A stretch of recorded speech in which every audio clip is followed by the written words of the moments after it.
பிதாவாகிய தேவனையும் ஆண்டவர் இயேசுவையும் அறிகிற அறிவினாலே கிருபையும் சமாதானம் பெருகுவதாக. இந்த 2வது ஓய்வு நாளிலே தேவன் நம்மை கூட்டி சேர்த்ததுக்காக தேவனுக்கு மகிமை உண்டாகட்டும். இன்றைக்கும் கொடுக்கப்படுகிற செய்தியை கேட்கிற நீங்களும் ஆன்லைன் மூலமாய் கேட்க இருக்கிற தேவனுடைய பிள்ளைகளும் ஆசீர்வதிக்கப்படுவார்களாக. இன்று செய்தியின் தலைப்பாக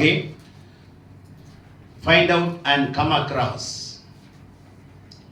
கண்டுபிடித்து கடந்து வாருங்கள். Find out and come across, கண்டுபிடித்து கடந்து வாருங்கள். இந்த தலைப்பின் கீழே நான் உங்களுக்கு ஒரு செய்தியை கொடுக்க விரும்புகிறேன். ஆதாரமாக ஆதியாகமத்தின் புத்தகம் 32ஆம் அதிகாரம் 22ஆம் வசனத்தை வாசிப்போம்.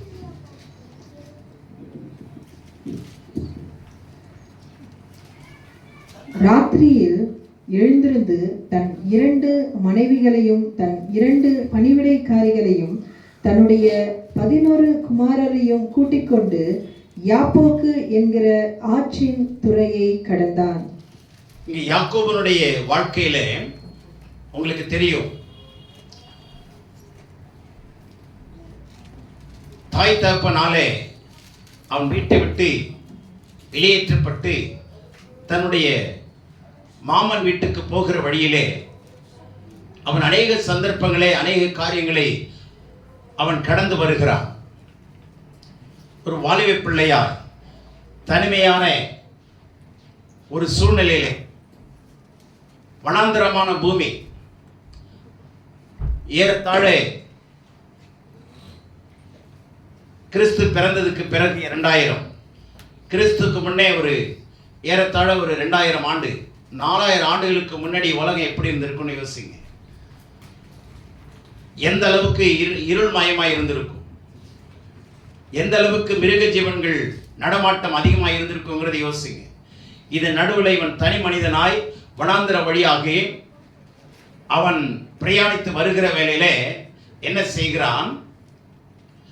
அவன் எல்லாரையும் கூட்டிக் கொண்டு அவன் கடந்து வருகிறான். இதன் நடுவில் தகப்பனிடத்திலிருந்து ஆசீர்வாதங்களையும் அவனுக்கு அவனுடைய சகோதரனுடைய ஆசீர்வாதங்களை இவன் வஞ்சித்து வாங்கி கொண்ட ஒரு நிலைமை உங்களுக்கு தெரியும். இதனாலே தன்னுடைய அண்ணனுக்கு கண்டிப்பாக கோபம் இருக்கும். நம்மளை பார்த்தா என்ன செய்திருவான்? கொலையும் செய்திருவான்ங்கிற அந்த பயமும் அச்சமும் அவனுக்குள்ளே இருந்தது. இந்த சம்பவத்தில் இந்த சூழ்நிலையில் தான் இவன் கடந்து வருகிறான்.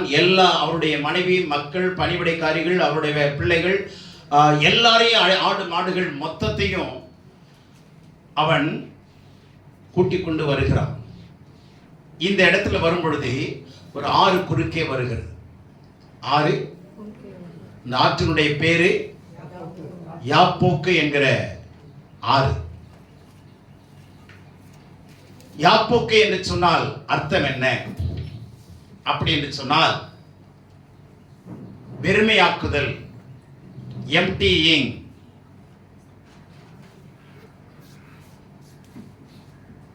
அப்படி அர்த்தம் கொண்டதான இந்த நதி அவருடைய பிரயாணத்திலே குறுக்கே வருகிறது. இந்த யாப்போக்கு என்கிற நதி யாக்கோபனுடைய வாழ்க்கை பயணத்தின் குறுக்கே கடந்து வருகிறதை நாம் பார்க்கிறோம். இப்ப இந்த ஆற்றை இவன் கடந்து ஆகணும். அதுக்கு முன்னதாக ஒரு முக்கியமான ஒரு வேலையை இவன் செய்கிறான்.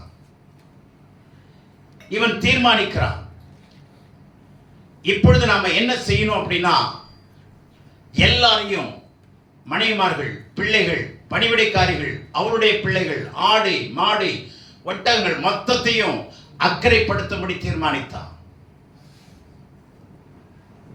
அக்கறைப்படுத்தி விட்டு கடவுளுடைய பாதத்திலே அக்கறை கொண்டு இக்கரையிலே அவன் தனித்திருக்கிறான். ஆமென், அல்லேலூயா. அவன் செய்த ஒரு மிக முக்கியமான விஷயம், சகோதரனை குறித்த பயம். இரவு நேரம் பலவிதமான பயங்கள், பலவிதமான அவனுடைய மன அதிர்வுகள் இருக்கலாம், அழுத்தங்கள் இருக்கலாம். இதன் நடுவில் என்ன செய்யறான்னா, இந்த ஆற்றை கடக்க முயற்சிக்கும் பொழுது நடக்கிற ஒரு விஷயம், இவன் எல்லாவற்றையும் அக்கறைப்படுத்தி இவன் கர்த்தருடைய பாதத்திலே ராத்திரி முழுவதும் அமர்ந்திருந்தான். எல்லாவற்றையும் அப்புறம் தள்ளிவிட்டு பெருமையாக்கி, ஆண்டவர் இயேசு கிறிஸ்துவ பத்தி வேதம் சொல்லுது பிலிப்பியர் 2ஆம் அதிகாரத்தில், தன்னைத்தான் வெறுத்து, ஆமா, தன்னைத்தான் வெறுத்து அடிமையின் ரூபம் எடுத்து என்ன பண்ணாரு? மனுஷ சாயல், தன்னைத்தான் வெறுமையாக்கினார். அந்த ஒரு ஸ்பாவம் இங்க வெளிப்படுது பாருங்க. தன்னிடத்திலிருந்த எல்லாவற்றையும் என்ன செய்துட்டான்? அப்புறப்படுத்திட்டான், அக்கறைப்படுத்திட்டான். இப்ப வெறுமையாய் இவன் ஆண்டவருடைய பாதத்தில் அமர்கிறான். நான் என்ன சொல்ல வரேன்னா, கவனிங்க, ஒவ்வொருத்தருடைய வாழ்க்கை பயணத்திலும் ஒவ்வொரு வித்தியாசமான நதிகள் கடந்து வரும். இஸ்ரவேல் ஜனங்கள் நடுவுல செங்கடல் குறுக்க வந்தது. அடுத்ததாக யோசுவாவின் தலைமையிலே இஸ்ரவேல் ஜனங்கள் யோர்தானை கடக்க வேண்டியிருந்தது. எஸ்ராவின் காலத்திலே அகவா நதி அண்டையிலே அவன் உபவாசத்தை கூற வேண்டியிருந்தது. அங்க ஒரு நதி குறுக்கிடுகிறது எஸ்ரா நாட்களில். இந்த இஸ்ரவேல் ஜனங்கள் பாபிலோன் தேசத்திலே ராஜாவா இருந்ததான நேபுகாத் நேச்சாரால் சிறைபிடிக்கப்பட்டு கொண்டு போகப்படுகிற வேளையிலே இஸ்ரவேல் ஜனங்களுக்கு குறுக்கே பாபிலோன் ஆறுகள் வந்தது. எசேக்கியேல் தீர்க்கதரிசியினுடைய நாட்களிலே கேபார் நதி குறுக்கிட்டது. தானியேலுடைய நாட்களிலே ஊலாய் நதி குறுக்கிட்டது. நல்ல கவனிங்க, ஒவ்வொருவருடைய வாழ்க்கை பயணத்திலும் வித்தியாசமான நதிகள் என்ன செய்கிறது? குறுக்கிடுகிறது. வித்தியாசமான ஆறுகள் குறுக்கிடுகிறது. வித்தியாசமான தடைகள் குறுக்கிடுகிறது. வித்தியாசமுள்ள அர்த்தமுள்ள நதிகள் கடந்து வருகிறது. தேவனுடைய பிள்ளைகள் நல்லா கவனிங்க, உங்க வாழ்க்கையிலையும் என்ன விதமான நதி குறுக்கிடுகிறது? அதை கடந்து வரும் பொழுதுதான் அடுத்த வளர்ச்சிக்கு நாம் என்ன செய்ய முடியும்? கடந்து வர முடியும். ஃபைண்ட் அவுட், கண்டுபிடிங்க. அதுதான் உங்களுடைய வெற்றிக்கான ரகசியம். ஏதாவது ஒரு நதி குறுக்கிடணும். யாக்கோபு வாழ்க்கையில யாப்போக்கு என்கிற நதி பெருமைப்படுத்த வேண்டும் என்கிற நதி. அந்த பேருக்கேற்றபடி அவன் தன்னை வெறுமையாக்கினான். எல்லாவற்றையும் அக்கறைப்படுத்தினான். அவன் அக்கறைப்படுத்தின பிறகு கர்த்தர் அவன் மேல அக்கறை கொண்டான். அவனுக்கு இருந்த எதிர்ப்புகள், பகைமைகள், விரோதங்கள், கசப்புகள் எல்லாம் அவன் அதன் மூலமாய் ஜெயிக்க முடிந்தது. ஆமென். அந்த இரவு முழுவதும் முதல் இரவு ஜெபத்தை செய்த மாமனிதன் யாருதான்? யாக்கோபு.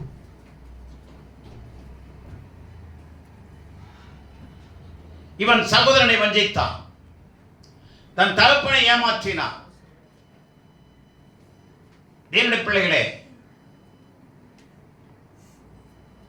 இவன் வாழ்க்கையிலே குறுக்கிட்ட நதி யாப்போக்கு. அதே கடவுளுடைய உந்துதலின்படி, ஏவுதலின்படி அவன் என்ன செய்தான்? இந்த ஆற்றை கடக்க முயன்றான்.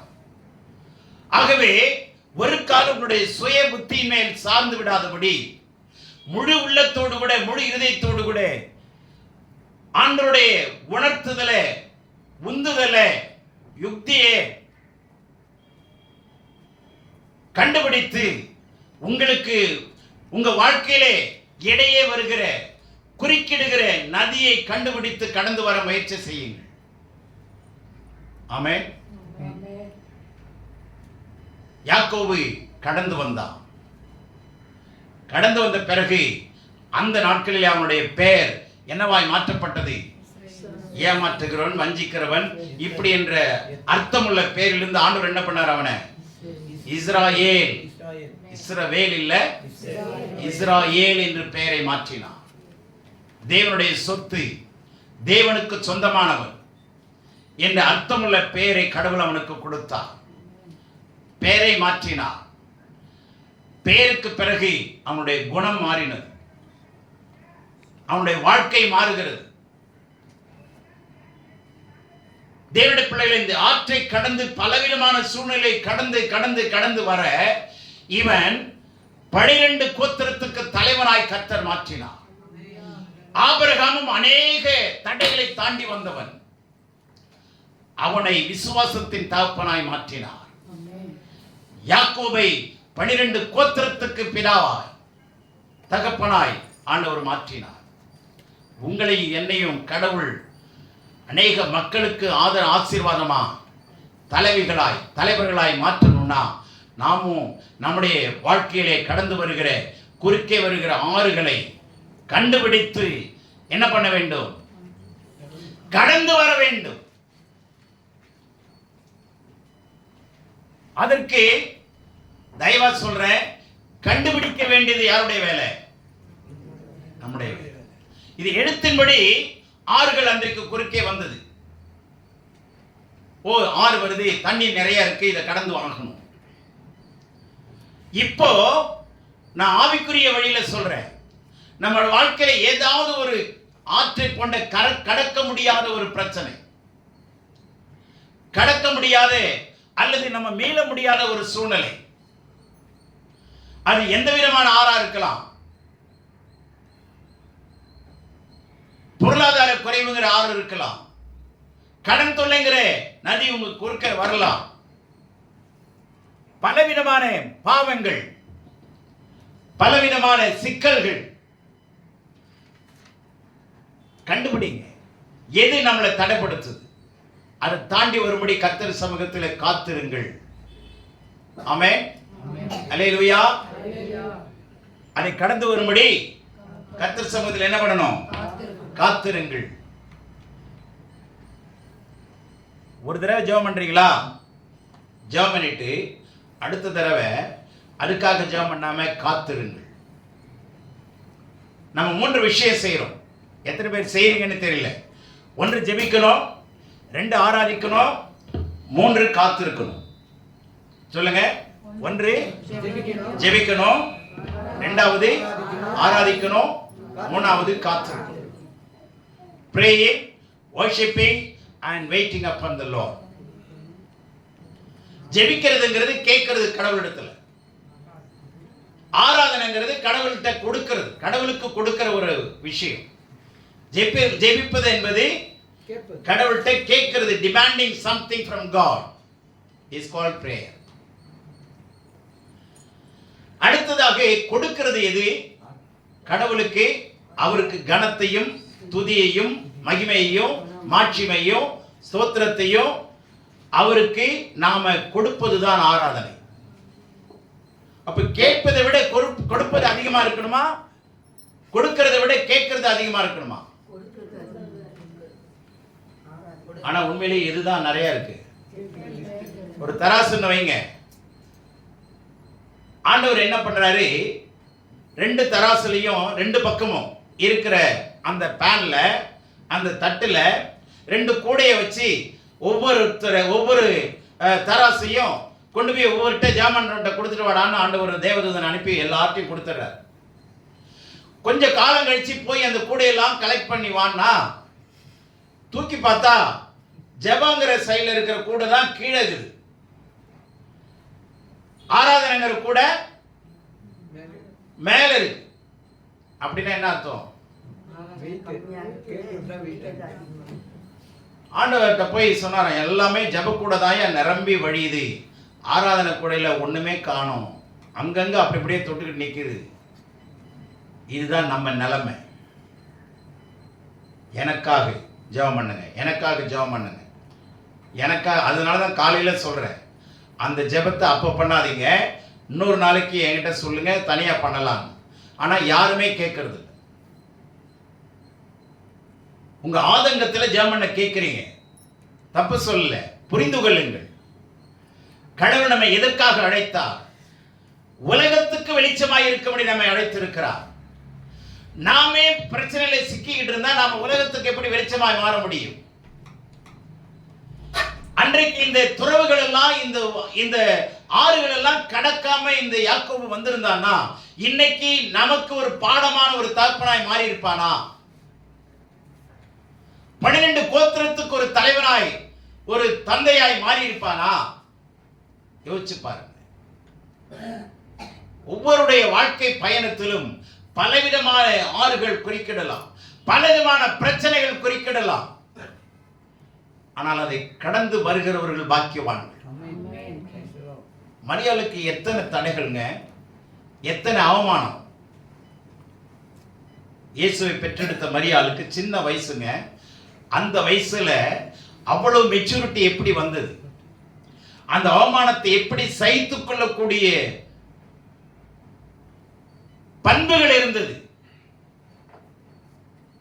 நம்மளால சகிக்க முடியுதா? பிரச்சனையை சந்திக்க முடியுதா? அதை தாண்டி வர முடியுதா? கவனிங்க, ஒவ்வொருத்தருக்கும் ஒவ்வொரு பிரச்சனை இருக்கு. அதை தாண்டி வர உங்க ஜெபம் தேவையில்லை, அதுக்காக ஜெபம் பண்ண வேண்டிய அவசியம் இல்லை.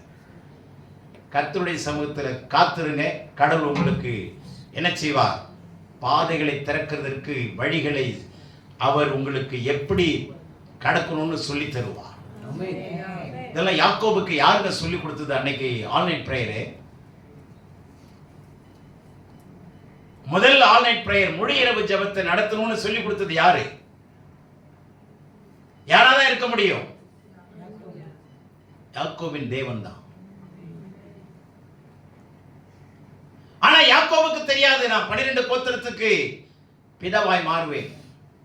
ஆனா அன்னைக்கு கடவுளுடைய வார்த்தை கீழ்ப்படிந்தான். போக போக தான் கடவுளுடைய திட்டத்தை அவனால புரிந்து கொள்ள முடிந்தது. போகும்போது சூரியன் அஸ்தமித்தது. அதுக்கப்புறம் கடந்து வரும்பொழுது அதே மனுஷனுக்கு சூரியன் உதயமாயிற்று. அல்லேலூயா. தேவனுடைய பிள்ளைகளே, ஒவ்வொரு ஸ்டேஜையும் கவனிச்சு பாருங்க. ஸ்டேஜ் பை ஸ்டேஜா கவனிச்சு பாருங்க. எப்படி ஆண்டவரால் வழி நடத்தப்பட்டார். அந்த கேரக்டர் தனியா எடுத்து வசனங்களை கோத்து சேர்த்து பாருங்க. அப்ப அதுல இருக்கிற ஆழம், அதுல இருக்கிற அற்புதங்களை விளங்கிக் கொள்ள முடியும். ஆகவே இந்த யாக்கோபு ஆற்றை கடந்த பிறகு அநேக ஆசீர்வாதங்களை அடைந்தவன். ஆமென். இவனுடைய வாழ்க்கையிலே ஒரு ஆறு குறுக்கிட்டு அப்படி யோசுவா 5:1 பாருங்க. அங்கே என்ன ஆறு குறுக்கிடுகிறது? இஸ்ரவேல் ஜனங்கள். இப்ப இஸ்ரவேல் ஜனங்கள் புருஷர் மாத்திரம் 6 லட்சம் பேர் வர்றாங்க. மனைவிகள் பிள்ளைகள்லாம் எத்தனை லட்சம் பேர்? இப்போ யோசுவாவின் தலைமை கீழே வர்றாங்க. இப்ப இந்த இஸ்ரவேல் தேசம் என்று சொல்லப்படுகிற ஜனங்கள், ஜனத்திரள் ஒன்று கூடி வரும் பொழுது கடக்க முடியாத அளவுக்கு தண்ணீர் பெருகி ஓடுகிற ஜீவ நதிங்க, கரை புரண்டு ஓடுகிற ஜீவ நதி. அந்த நதியை ஜனங்கள் கடந்தாகணும். அதுக்கும் கடவுள் ஆலோசனை கொடுக்கிறார் யோசுவாவுக்கு. காத்திருங்க, கண்டிப்பா கடக்க முடியாத விஷயங்களை கடக்க செய்கிறவர் நம்முடைய தேவன். ஏனென்றால் அவர் அநேக தடைகளை கடந்து வந்தவர். வேதம் சொல்லுகிறது, அவர் தாமே பாடுபட்டு சோதிக்கப்பட்டதினாலே சோதிக்கப்படுகிறவர்களுக்கு உதவி செய்ய வல்லவராய் இருக்கிறார். அவர் தாமே சோதிக்கப்பட்டு பாடுபட்டு சோதிக்கப்பட்டதினாலே சோதிக்கப்படுகிறவர்களுக்கு ஆமா, he is able to deliver you out of your temptations. He is able to deliver you. He is able to liberate you. He is able to set right your problems, whatever it may be, however it may be, wherever you are. Don't be afraid. Wait upon the Lord in order to find out the problem. பிரச்சனையை கண்டுபிடிக்க நீங்க காத்திருங்கள். காத்திருக்கிறவர்கள் என்ன பலன் அடைவார்கள்? புது பலன் அடைவார்கள். New strength. Hallelujah. New anointing, new type of power of God, புதிய அபிஷேகம், புதிய வல்லமை, புதிய பலன் உங்களுக்கு உண்டாகும். ஆனா ஜெபம் பண்ண நேரம் இருக்கு. அதுவும் எவ்வளவு நேரம் தான் ஜெபம் பண்றோங்கிறது அவங்கவுங்களுக்கு தான் வெளிச்சம். எவ்வளவு நேரம் ஆராதிக்கிறோம் நல்லா புரிந்து கொள்ளுங்க. ஜெபிக்கிறதுங்கிறது கேட்கறது. அதனாலதான் பவுல் எழுதுறாரு, வாங்குகிறதை பார்க்கிலும் கொடுப்பது பாக்கியம். இந்த வாங்குறது கொடுக்கறதுன்னா உடனே நம்ம எங்க தான் போறோம்? காசு, பணம், துட்டு, மணி, இல்லையா? ஆமா, இதுதான் நம்ம உடனே மனசுல வருது. ஆனா வாங்குகிறதை பார்க்கல, ஏதாவது கேட்கறதை விட கொடுக்கிறது பாக்கியம். கடவுள்கிட்ட கொடுத்து, கடவுளுக்கு கொடுத்து பாருங்க. நீங்க எதை கொடுத்தாலும் கடவுள் வாங்குவாரா? ஒரு சவரம் போட்டீங்கன்னா கடவுள் வாங்குவாரா? கடவுள் வாங்க மாட்டார். எதை தான் வாங்குவாரு? நீங்க ஆராதனை ஆராதனை சொல்லி பழகிட்டீங்க. நல்ல கவனிங்க, ஆராதனைனாவே கொடுக்கிறது தான். எதை கொடுக்கணும்? அவருடைய முதலாவது அவர் கனத்தை கொடுக்கணும், மரியாதையை கொடுக்கணும், அவருக்கு ஸ்தோத்திரத்தை கொடுக்கணும், மகிமையை கொடுக்கணும், நன்றியை கொடுக்கணும். கொடுத்து பழகுங்க. கொடுத்தவர்கள் கெட்டு போனதில்லை. ஆமென். கொடுத்தவர்கள் ஆமா கெட்டு போனதில்லை.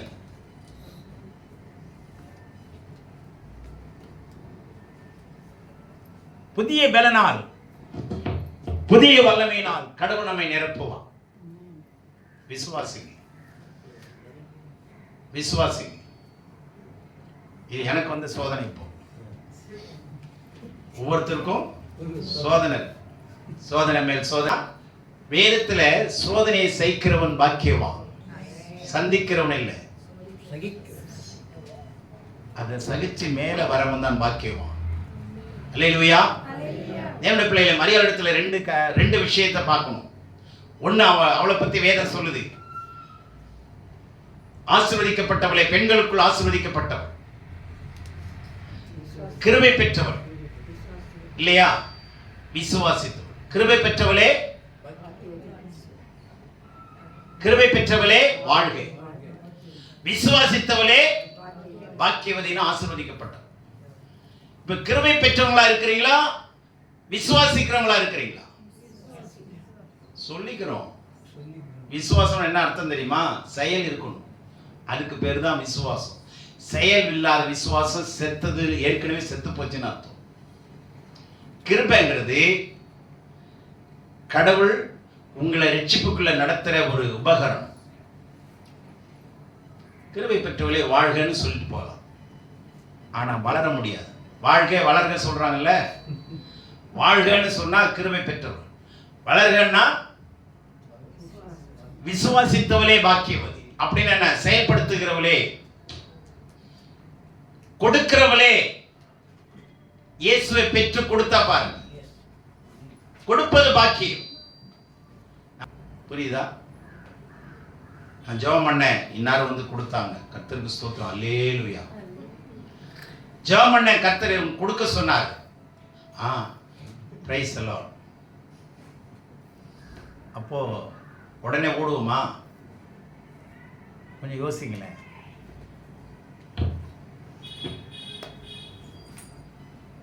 நம்ம பெரிய ஊழியக்காரர் சுந்தரையா, வயசானவருங்க, ரொம்ப வயசாயிடுச்சு. கார்ல வெளியில போறாங்க, வெளியே வந்துட்டார், காம்பவுண்ட் விட்டு மெயின் ரோட்டுக்கு வந்துட்டார். அப்போ உதவி ஊழியர் சொல்றாரு, ஐயா உங்களை பார்க்க வர அந்த ஏழை ஊழியரை உள்ள போறாரியா. அப்படியா?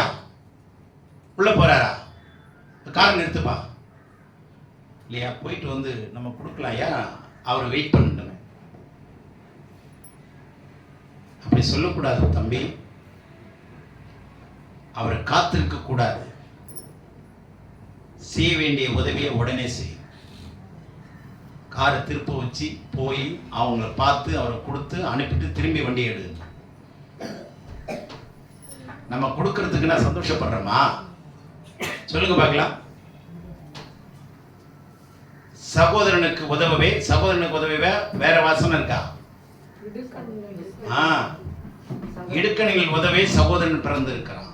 இடுக்கணில் உதவவே, ஆமா, இடுக்கண்களில் உதவதான் சகோதரன் பிறந்து இருக்கிறான்.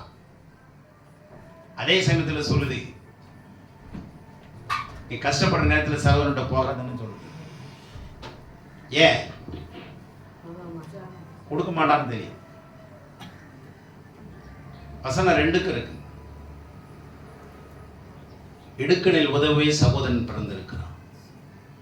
ஏன் அப்படி சொன்ன? உன் சகோதரன் பிறந்திருக்கிறான்னு சொன்னா பரவாயில்ல, சகோதரன் பிறந்திருக்கிறான். எத்தனையோ சகோதரர்கள் எத்தனையோ சகோதரிகள் இருக்கிறாங்கல்ல, யாராவது கொடுத்துட்டு போட்டோம். வசனங்கள் நமக்கு ரொம்ப அழகா இருக்குங்க. உங்க வாழ்க்கையில வருகிற ஆற்றை கண்டுபிடிங்க. கடந்து போறதுக்கு உங்களுடைய சுய புத்தி வேண்டாம். கர்த்தர் சமூகத்தில் சார்ந்துருங்க, காத்திருங்க. ஆண்டவரே, நான் என்ன செய்யும்? நான் எதுக்காக நான் பிடிக்கப்பட்டிருக்கிறேன்? எதுக்காக அழைக்கப்பட்டிருக்கிறேன்? கேட்டுக்கொண்டே இருங்க. அந்த சிந்தனை இருந்துகிட்டே இருக்கட்டும். வேலைக்கு போங்க, வாங்க. ஆண்டவரே, நான் உங்களை சமூகத்தில் காத்திருக்கிறேன், அந்த வார்த்தைக்காக காத்திருக்கிறேன். எனக்கு என்ன பதில் சொல்றீங்க? எனக்கு என்ன பதில் சொல்றீங்க? இருதயத்திலிருந்து அந்த ஏக்கம் தொடர்ந்து இருந்து கொண்டே இருப்பதுதான் காத்திருத்தல். ஆமென். காத்திருங்க. அதுக்காக ஜெபம் பண்ணாதீங்க. எப்ப பார்த்தாலும் கேட்டுட்டே இருக்காதீங்க. எப்ப பார்த்தாலும் கேட்டுட்டே இருக்காதீங்க. குழந்தைகளை சிந்திச்சு பாருங்க. ஆண்டவர் சொல்றாரு, இருக்கிறத கொடு.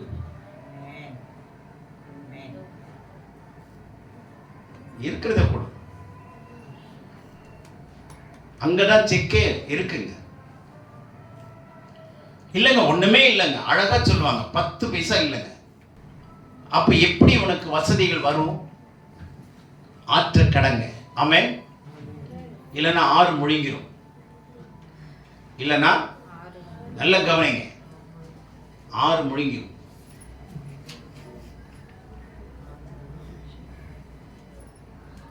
இந்த ஒரு ஒரு கதை இருக்கு. கண்டுபிடிக்கிறதுக்கு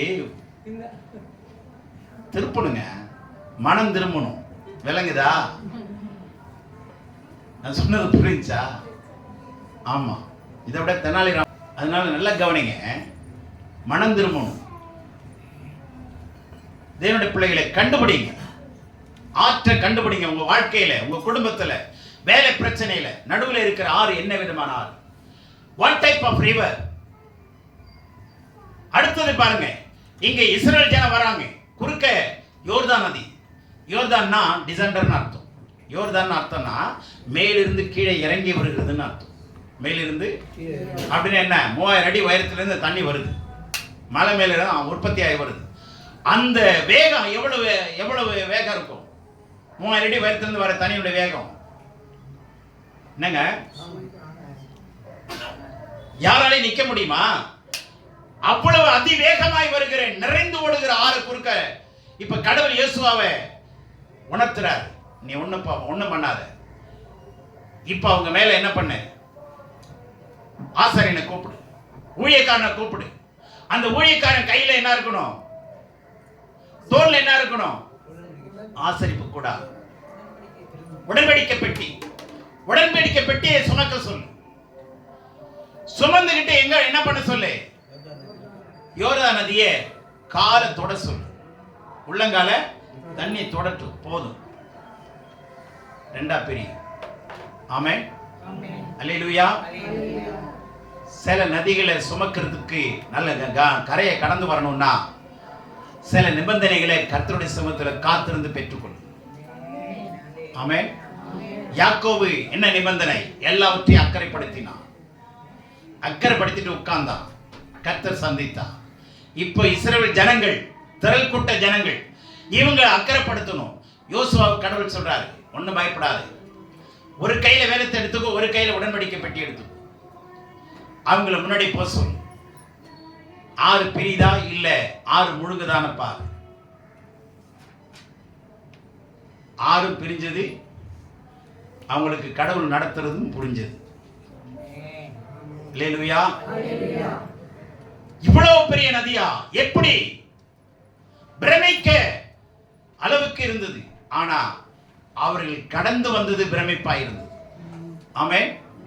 அப்ப அந்த இடத்துல நிபந்தனை என்ன? ஒரு கையில வேதம் இருக்கணும், ஒரு கையில உடன்படிக்கை பெட்டி. அப்பதாங்க யோர்தான் பிரியும். குறுக்க நடந்து போனா தண்ணியை குடிச்சு மூச்சு முட்டி செத்து போயிடுவான். இன்னைக்கு நிறைய பேர் தண்ணி குடிச்சிட்டு என்ன பண்ணுது? தலை சுத்துது, மயக்கம் தள்ளுது, பிபி ஏறுது. காரணம் என்ன? கர்த்தருடைய சமூகத்தில் காத்திருக்காம, நிபந்தனைகளை அறிந்து கொள்ளாம, ஒவ்வொருத்தரும் ஒவ்வொரு விதமான நிபந்தனைகளோடு கூட கர்த்தர் நடத்தி வந்தார். ஆமென், அல்லேலூயா.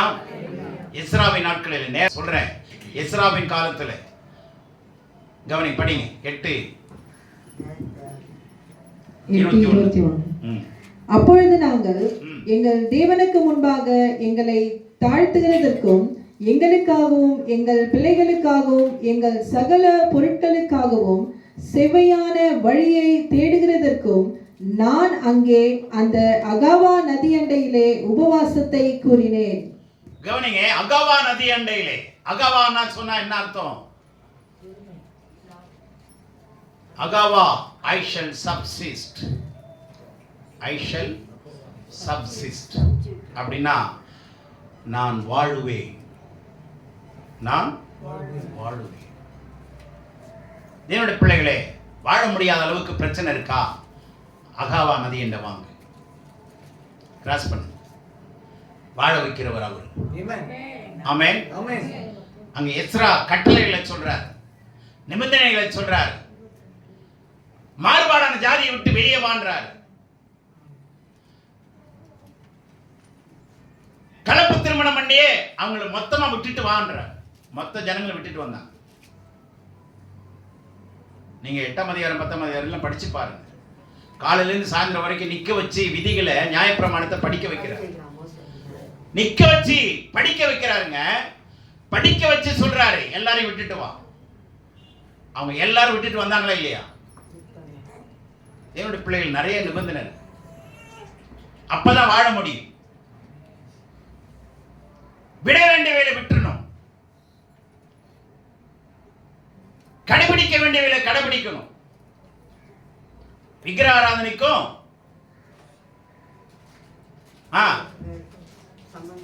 எதுக்கு எது சம்பந்தம் இல்லை? இருளுக்கும் வெளிச்சத்துக்கும் ஒளிக்கும் சம்பந்தம் இல்லை. அவிசுவாசிக்கும் விசுவாசிக்கும் சம்பந்தம் இல்லை. எஸ்ரா சொன்னாரு, சம்பந்தம் இல்லைன்னா விட்டுட்டு வந்து கூட்டிட்டு வான்னு சொல்லவே இல்லை. கடினமான விஷயம். ஜெர்மன் தேசத்திலிருந்து எனக்கு என்னுடைய நண்பர் கேட்டார், என்ன பண்றதுன்னு தெரியலையானா. என்னுடைய மனைவி என்னோட ஒத்து வரல, விக்கிர ஆராதனை செய்யறாங்க, என்ன பண்றது?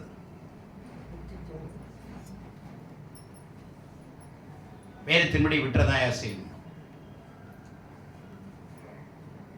தேவனுடைய பிள்ளைகளை நல்லா கவனிங்க. இல்லைன்னா கானான் தேசத்துக்கு போக முடியாது. கானான் தேசத்துக்கு போக முடியாது. அதை புரிந்து கொள்ளுங்க. இந்த உலகத்தில் எப்படி வேணாலும் வாழலாம். ஆற்றை கடக்க தெரியலன்னா கண்டிப்பா ஆறு நம்மளை முழுங்கிடும். பிரச்சனைகளை நம்ம சாப்பிட்டுறோம். எசேக்கியேல் சிறைப்பட்டவர்கள் நடுவிலே கேபார் நதியிலே நிற்கிறான். சிறைப்பட்டவர்கள் நடுவிலே கேபார் நதி அண்டையிலே உட்காருகிறான். அங்கே அவனுக்கு தரிசனம் கிடைக்கிறது. சிறைப்பட்டவர்கள் நடுவில் நமக்கெல்லாம் தரிசனமா கிடைக்கும். நம்மளுக்கு என்ன கிடைக்குது? தரிசனம் கிடைக்குது. எதை திறந்து? வானங்கள் திறந்து. வானங்கள் திறக்கப்பட தேவ தரிசனங்களை கண்டேன். என்ன தெளிந்த புத்திங்க அது. சிறைப்பட்டவர்கள் நடுவில் அடிமையா தூக்கிட்டு போறான் நேபுகாத்நேசார். அந்த நடுவுல ஒரு ஆறு வருது, கேபார் நதி அண்டை உட்கார்றாங்க. அந்த பிரச்சனையான சூழ்நிலை, எதிர்காலம் இருளடைந்த சூழ்நிலை, என்ன செய்யறதுன்னு தெரியல. அங்க அவனுக்கு வானங்கள் திறக்கப்படுகிறது. யாக்கோபுக்கு என்ன நடந்தது? வானங்கள் திறந்தது, தேவதூதர்கள் இறங்குகிறதும். ஆமா, நமக்கு என்ன திறக்குது சொல்லுங்க? சொப்பனத்தை கண்டுட்டு பயந்து உட்கார்ந்துக்கிறோம். என்னன்னு தெரியலங்க. அமுக்கிற மாதிரி இருக்குது, புடுங்குற மாதிரி இருக்கு, நிக்கிற மாதிரி இருக்கு, என்ன பண்றதுனே புரியல. நமக்கு வர சொப்பனம் அது மாதிரி இருக்கு. அவருக்கு வர சொப்பனம் வானங்கள் திறக்கப்பட தேவ தரிசனங்களை காண்கிறார். எவ்வளவு கொடுமையான நேரம்! எப்படிங்க இப்படி அற்புதமான சூழ்நிலை! அவன் மனம் எவ்வளவு தெளிவு, எவ்வளவு மன உறுதி! அதனால நான் சுருக்கமா சொல்றேன், ஒவ்வொருத்தருடைய வாழ்க்கையிலும் ஒரு நதி கடந்துதான் வருகிறது. ஆமென். அந்த நதியை கண்டுபிடிக்க எப்படி கண்டுபிடிக்கணும்னா, கர்த்தருடைய சமூகத்தில் அமர்ந்திருந்து கண்டுபிடிங்க. ஆண்டவரே, இதை நான் கடக்க முயற்சிக்கிறேன், ஆனா உங்களால் அன்றே என்னால் முடியாதுன்னு வேதம் சொல்லுது. பலத்தினாலும் அல்ல, பராக்கிரமத்தினாலும் அல்ல. என் வாழ்க்கையிலே குறுக்க அநேக பிரச்சனைகள் வருகிறது. குழந்தை பாக்கியம் இல்லை, திருமண பாக்கியம் இல்லை, வேலை பாக்கியம் இல்லை, சபைக்கு சரியான நேரத்துக்கு போகிறதற்கு பாக்கியம் இல்லை, என்னை குறித்து ஊழியத்தை குறித்த கவலை எனக்கு இல்லை. நாளைக்கு ஆண்டவர் வந்தார்னா நம்ம சேர்த்து வச்சதெல்லாம் எங்க கொண்டு போறோம்? எடுத்துட்டு போக முடியுமா? ஆளுக்கு 1/2 கிரவுண்ட் எடுத்துட்டு போகலான்னு ஆண்டவர் வச்சார்னு வச்சுங்க. ஆளுக்கு 1/2 கிரவுண்ட், ஆளுக்கு 10 சவரம் போகலான்னு வச்சார்னா பரலோகம் என்னவாயிரும்? பூலோகமா மாறிடும். விளங்குதா?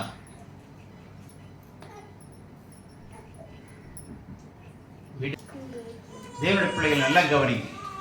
நம்ம எதையும் கொண்டு போக முடியாதுங்க. கடவுளுக்காக நீங்க எதை செஞ்சீங்களோ அதுதான் உங்க கூட வரும். உங்க வாழ்க்கையில குறுக்கே வருகிற ஆறுகளை கண்டுபிடிங்க. அநேகருடைய வாழ்க்கையில உங்க சொந்தங்கள் பந்தங்கள் குறுக்க வரும். ஃப்ரெண்ட்ஸா வருவாங்க குறுக்க, ஃபேஸ்புக்கா வரும் குறுக்க, வாட்ஸ்அப்பா வரும் குறுக்க, கடைசியில வாழ்க்கையில ஆப்பு வரும் குறுக்க. ஜெயிக்க முடியாது. தயவுசெய்து கண்டுபிடிங்க. காரியுவா கண்டுபிடிச்சு வெளியே வர பாருங்க. கர்த்தர் சமூகத்தில் காத்திருங்க. காத்திருக்குள் புதுபலன் அடைந்து கழுகலை போல சட்டையில் அடித்து அவர் ஓடினாலும் நடந்தாலும் சோர்வடைய மாட்டார். இப்ப இருக்கிறபடி சொன்னா, ஓடினாலும் பிபி ஏறாது, நடந்தாலும் சுகர் ஏறாது, படுத்திருந்தாலும் என்ன வேற என்ன தைராய்டு பிரச்சனை இருக்காது. ஆமா, தயவுசெய்து நல்லா கவனிங்க. உங்க வாழ்க்கையில வருகிற குறுக்கே வருகிற ஆறுகளை கண்டுபிடிங்க. கர்த்தர் சமூகத்தில் காத்திருங்க, கடந்து வாங்க. கர்த்தர் தாமே உங்களை ஆசீர்வதிப்பாராக. ஆமென்.